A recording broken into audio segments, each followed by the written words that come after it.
Honestly, thank goodness Crystal Guardian is pretty simple. Having a really tricky boss fight literally sitting on top of a bench would just be mean. Speaking of, don't get any bright ideas about sitting on that bench during the fight. It won't let you as long as you're in combat. So let's get right into it. He's got the hand beam, the scream beams, and the jump. Hand beams makes this guy sound a bit like Iron Man. But that's not a bad way to think of this attack.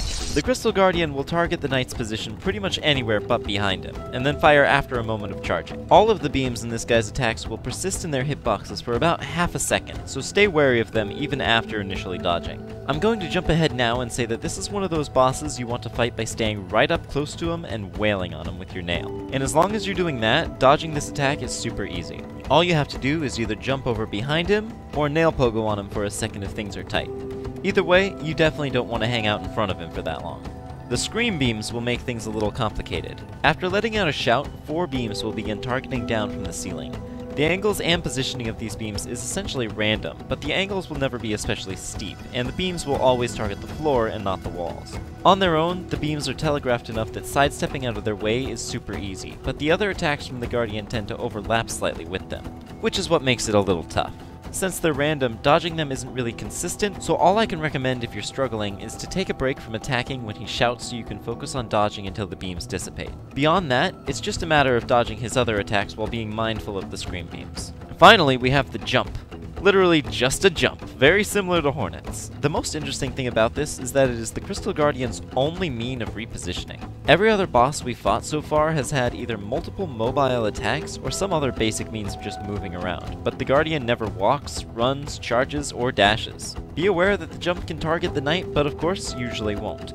As usual, the best place to go when he jumps towards you is underneath him. Now, the Crystal Guardian may be simple, but he is quick and relentless. He can't be staggered, and his attacks crack off frequently enough that healing is extremely difficult. If you absolutely must, you can use the Mantis Claw to lure him into targeting the wall before healing while he fires a hand beam into the air. Honestly though, even this is pretty risky, and your effort will be much better spent just getting your hits in as fast as possible. 280 health is not a ton, so just don't let up with the pressure. I also want to draw attention to the fact that this guy has the unique property of being completely immune to downward slashes and nail pogos. You can still use them to bounce out of the way of danger, but they will do no damage. I want to stress that this isn't a matter of where he is struck, but exclusively downward slashes that he's protected from. Doesn't affect our plan of attack much, it's just good to know, and that should do it. Let's teach this guy what happens when you sit on the wrong bench. And I am still overcharmed, that's okay. The Crystal Guardian is easy peasy now that we have Shade Cloak. He is actually quite effortless, I would say, since he's so small that dashing through him is no problem whatsoever. That was it.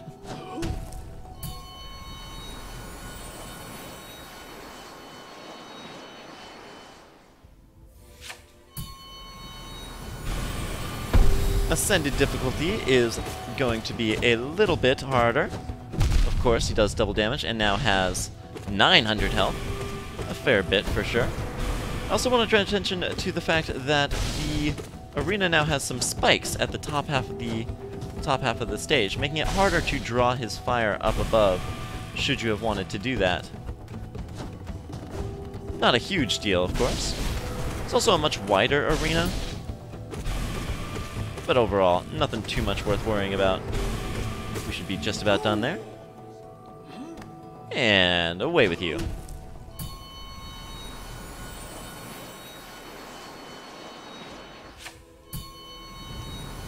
Moving on to Radiant, this is a great fight to use Quick Slash against if you're having some struggles. You can really quickly wear him down using Quick Slash. Just absolutely annihilate him. No problem. Oops, shouldn't have used my Shadow Dash there. No problem there.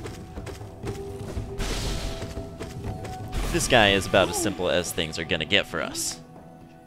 Hey, thanks for watching Boss Blitz. If you have any questions, man, so do I. But you might find answers in the playlist over in the top left corner. Next up, we're gonna skip ahead again and fight the Enraged Guardian.